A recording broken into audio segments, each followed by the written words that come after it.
देखिए, दो बड़े उद्देश्य को लेके ये यात्रा थी। एक, बेरोजगारी के खिलाफ। आज नौजवान पेपर लीक से परेशान है, किसान बेरोजगारी से परेशान है, महिलाओं के पास कोई रोजगार नहीं है, बुनकरों का रोजगार बर्बाद हो रहा है, रेहड़ी पटरी वालों के दुकान पे बुलडोजर चलाया जा रहा है। तो सबका रोजगार देने के बजाय छीना जा रहा है।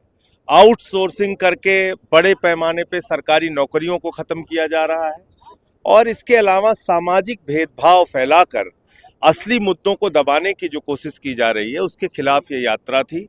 सरयू तट से हमने ये यात्रा शुरू की थी और बहुत सफल यात्रा रही। जगह जगह इसको बहुत बड़ा जन समर्थन मिला।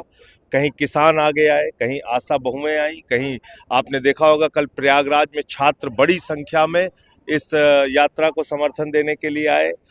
मनरेगा के मजदूर आए, वित्त विहीन शिक्षक आए, शिक्षक वर्ग के लोग आए, शिक्षा मित्र आए, तमाम लोग आए इस यात्रा को समर्थन देने के लिए।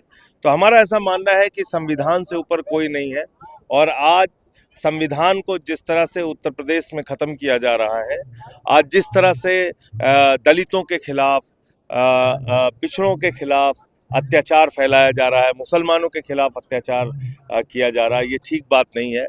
बुलडोजर से किसी भी राज्य और देश का भला नहीं होता है। नफरत से एक परिवार भी आगे नहीं बढ़ सकता। गांव, शहर, राज्य और देश तो बहुत बड़ी बात है। तो इसलिए मुझे लगता है कि हम अपने उद्देश्य में काफ़ी हद तक सफल रहे हैं और आज अभी जनसभा भी है गिरजाघर, पत्थर गिरजाघर सिविल लाइंस में। ये एक दिन का मामला नहीं है, ये 8 चरणों में यात्रा चलेगी। ये 13 दिन का पहला चरण की यात्रा थी, इसके बाद 8 अलग अलग चरणों में ये यात्रा चलेगी। पूरे उत्तर प्रदेश को हम जोड़ने का काम करेंगे इस मुद्दे के साथ। अयोध्या में ध्वजारोहण का प्रोग्राम है, 6,000 से ज्यादा लोग शामिल हो गए, उनमें 3 खटिक की शामिल होने की सामने बात आ रही है। 6,000 में सिर्फ 3 खटिक?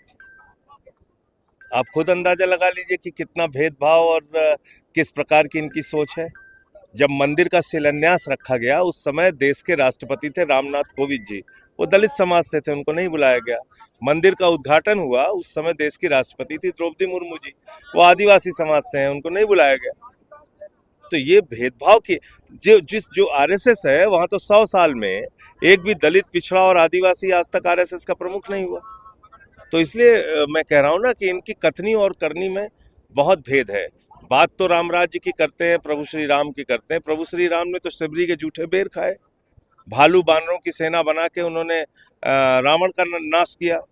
तो आप राम का तो सबसे बड़ा आदर्श ही यही था कि सबके साथ समान दृष्टि से न्याय, जो यूपी में नहीं हो रहा है। तो जब ध्वजारोहण करने के लिए आ रहे हैं प्रधानमंत्री जी, तो वो इस बात को बताएं, लोगों के सामने उजागर करें।